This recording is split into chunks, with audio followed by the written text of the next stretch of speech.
Hai teman-teman, selamat datang di IT News, tempatnya berita aktual dan fakta yang jarang diungkap media lain.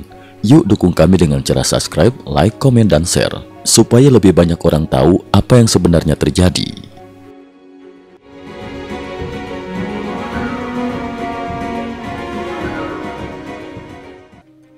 Salam pemirsa, di era banjir informasi seperti sekarang, nyaris setiap isu global dengan mudah dibungkus teori konspirasi. Bicarakan ancaman invasi Tiongkok ke Taiwan, pasti ada yang menuding hoax atau provokasi politik.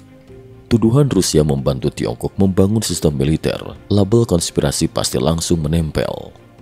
Namun kali ini yang terbongkar bukan sekadar isu liar. Fakta baru muncul dalam bentuk dokumen hitam di atas putih, lengkap dengan kontrak, stempel, tanda tangan pejabat, bahkan lampiran foto dan detail anggaran sebelum perang. Pada Juli 2025, dunia dikejutkan oleh aksi kelompok peretas bernama Black Moon yang mempublikasikan paket dokumen militer rahasia via platform X. Dokumen itu tak hanya membongkar rencana Tiongkok untuk merebut Taiwan, tetapi juga menguak betapa dalam dan strategisnya peran Rusia dalam seluruh skenario perang ini. Kronologi bocoran, siapa, apa, kapan, dan bagaimana.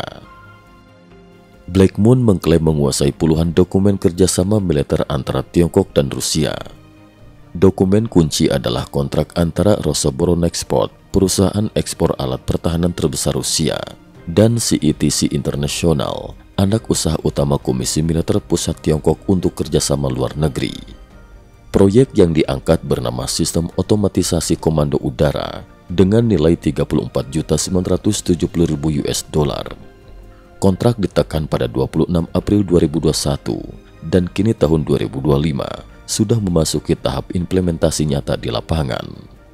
Penerima kontrak, pelanggan asing nomor 156, kode ekspor Rusia untuk Tiongkok digunakan sejak era Soviet dan selalu jadi sandi resmi dalam setiap transaksi alat perang antara kedua negara. Sistem yang dimaksud bukan sekedar alat komunikasi atau pembelian drone. Ini adalah proyek pembangunan sistem komando tempur otomasi penuh, otak digital untuk operasi serangan besar. Intinya, ini sistem yang akan mengendalikan seluruh serangan militer ke Taiwan, mulai dari mengatur ribuan pasukan terjun payung, ribuan drone, kendaraan amfibi, hingga serangan udara dan laut secara simultan. Nama proyek, Project 208, nilai kontrak hampir 35 juta US dollar, lingkup, mulai desain, prototipe, uji kelayakan, produksi, hingga pemasangan dan pelatihan pengguna langsung di unit-unit tempur Tiongkok. Kontrak ini diatur bukan antar bisnis biasa, tapi langsung antar institusi militer kedua negara. Pihak Tiongkok, CETC International, sebagai pembayar dan koordinator, langsung di bawah Komisi Militer Pusat Tiongkok. Pihak Rusia, Rosoboronexport, sebagai manajer proyek, dengan otorisasi penuh dari kantor Presiden dan Dewan Keamanan Nasional Rusia, wajib tanda tangan Vladimir Putin.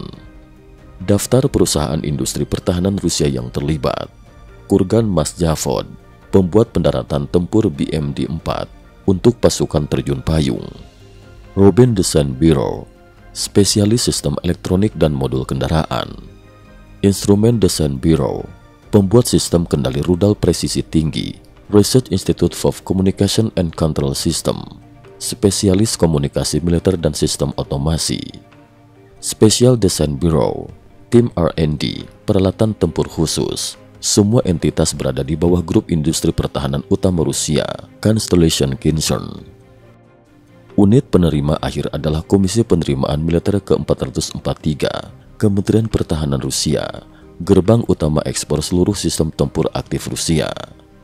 Menariknya, dokumen Black Moon membuktikan bahwa sistem ini bukan hanya dibangun di Rusia lalu dijual ke Tiongkok, melainkan tim proyeknya benar-benar gabungan. Insinyur Tiongkok ikut dari tahap desain, pengujian, sampai pembuatan manual. Tiongkok bahkan menyerahkan seluruh data teknis komunikasi dan kendaraan tempur mereka ke pihak Rusia, agar sistem otak perang ini benar-benar tailor-made untuk operasi serangan ke Taiwan. Fungsi, kapabilitas, dan inovasi sistem. Sistem ini bukan hanya peta digital atau radio militer. Ini adalah jaringan saraf tempur, mirip konsep C4ISR. Fungsinya mengatur ribuan personel, drone, kendaraan, kapal, dan pesawat sekaligus secara real-time. Algoritma dan AI menentukan jalur serangan, rotasi, pasukan, penempatan logistik, hingga serangan simultan berbagai arah. Dari komando tertinggi hingga unit terkecil, tim tempur, drone, operator, artileri, dan lain-lain. Semua terhubung seperti Google Maps plus Slack plus voice chat. Sistem berlapis untuk mencegah kegagalan koordinasi, sabotase, atau interupsi komunikasi oleh lawan. Menurut dokumen teknis, sistem ini akan diinstal di berbagai kendaraan dan platform militer Tiongkok, antara lain kendaraan tempur pasukan lintas udara, kendaraan komando, penghubung, serta pembawa sistem perang elektronik, kendaraan AVC Tiongkok yang dimodifikasi untuk kompatibel. Sistem juga mendukung operasi lintas domain, darat, pasukan dan kendaraan, laut, armada pendarat, udara, helikopter dan drone, serta unit tanpa awak dan sistem perang elektronik. Kenapa Tiongkok tak buat sendiri? Meski Tiongkok punya CETC, CASIC, Huawei, serta satelit Paitao, membuat sistem C4ISR tempur skala penuh membutuhkan keandalan mutlak dan integrasi yang sangat kompleks. Satu error saja, operasi bisa gagal total. Unit nyasar, logistik macet, serangan salah target, atau komando terputus.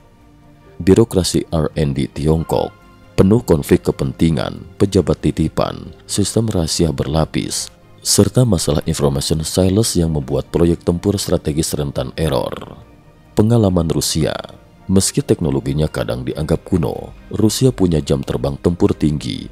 Ukraina sudah kenyang pengalaman soal error, sabotase, dan lesan learned dari kegagalan di lapangan. Poin kunci yang dibeli Tiongkok bukan sekedar sistem sukses, tapi juga pengalaman kegagalan Rusia agar tak mengulang blunder fatal di Ukraina. Pasukan mendarat di lokasi salah, drone hancur karena friendly fire, komunikasi terputus saat serangan kritis, dan lain-lain. Politik, rahasia, dan ketergantungan Tiongkok pada Rusia. Kontrak ini hanya bisa disahkan oleh Komite Penerimaan Militer Tingkat Tertinggi Rusia ke-43. Artinya, proyek hanya akan diberikan ke negara yang benar-benar dipercaya atau negara yang sudah saling memegang rahasia besar satu sama lain, sehingga tidak ada ruang untuk berkhianat. Bocornya dokumen ini membuat posisi Xi Jinping dari elit PLA rentan. Jika hubungan memburuk, Rusia bisa membocorkan, mematikan, bahkan membajak sistem jika pecah konflik Tiongkok-Rusia di masa depan. Remote merah kendali operasi PLA ke Taiwan secara teknis berada di tangan Moskow, bukan Beijing. Jika publik atau elit industri pertahanan tahu, reputasi kemandirian militer Tiongkok runtuh. Motivasi R&D dalam negeri bisa anjlok karena hasil akhirnya buatan Rusia. Satu-satunya opsi, tutup rapat-rapat dan bungkam semua pihak. Namun, kebocoran Black Moon membuat tsunami informasi tak terhindarkan. Isu ini kini jadi konsumsi publik dan komunitas intelijen global. Dinamika kawasan, Amerika Serikat, sanksi dan persiapan perang. Pada 22 Juli 2025, Presiden Trump menerima Presiden Filipina di Gedung Putih. Dalam pertemuan itu dibahas pembangunan pusat amunisi raksasa di Subic Bay, pemetaan land bridge militer Subic Rock, Cagayan Santa Ana, menjadikan jalur ekonomi jadi simpul logistik militer siap tempur, konsep modular war base, lokasi bisa setiap saat diubah dari gudang amunisi, lapangan terbang, pelabuhan logistik, hingga pit stop rudal jarak jauh. Trump menegaskan bahwa AS akan memiliki lebih banyak rudal dari siapapun. Konsep Free Flash Spectrum Firepower diterapkan jalur serangan PLA ke Taiwan sudah dalam jangkauan tembakan sejak detik pertama bergerak. AS juga menanam sistem anti kapal selam bawah laut berlapis, sonar, magnetic sensors, hingga alat penyadap, memastikan setiap kapal selam lawan langsung terdeteksi. Pada 29 Juli 2025, Trump mengumumkan sanksi sekunder 10 hari ke Rusia, tapi dampaknya juga ke Tiongkok. Fakta, tahun 2024, Tiongkok mengimpor 108 juta ton minyak dari Rusia, hampir 20% total konsumsi nasional. Sanksi baru, Negara manapun yang membeli minyak Rusia, begitu produknya masuk ke AS, tarif impor langsung 100%. Hasilnya, ekonomi Tiongkok terjepit, ekspor ke AS terancam, pembelian minyak Rusia ikut membiayai perang Putin, ancaman sanksi ganda semakin besar. Implikasi geopolitik dan saran strategis untuk Taiwan.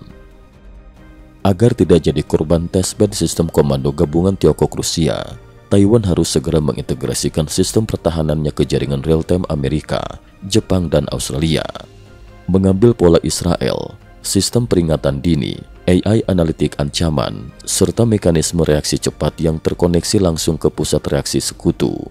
Perkuat pertahanan multidomain, darat, laut, udara, cyber, menambah multiple redundancy di seluruh rantai komando dan koordinasi. Dengan terbongkarnya proyek ini, perang hibrida dan proksi akan makin intens. Sistem otomatis tempur menjadi senjata kunci era baru, bukan hanya dalam konflik Taiwan, tapi juga seluruh Asia Timur dan Asia Tenggara. Seluruh kekuatan besar kini mempercepat digitalisasi militer, balapan membangun otak perang canggih di balik layar.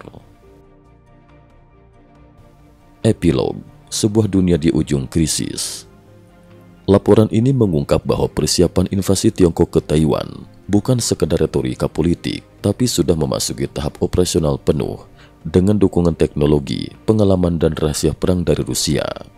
Di saat bersamaan, Amerika Serikat dan Sekutu membangun benteng pertahanan baru dan menjerat ekonomi Tiongkok serta Rusia dengan sanksi-sanksi berlapis. Kawasan Indo-Pasifik kini benar-benar berada di ambang babak baru rivalitas global. Satu kebocoran dokumen, satu langkah salah bisa memicu krisis besar dan mengubah tatanan keamanan dunia untuk satu dekade ke depan. Cukup sekian dulu, terima kasih atas perhatiannya. IT News juga memiliki channel di platform kancing.com. Mohon kunjungan dan bantu subscribe agar bisa mengikuti perkembangan dunia tanpa batas. Terima kasih. Link kancing ada di dalam description.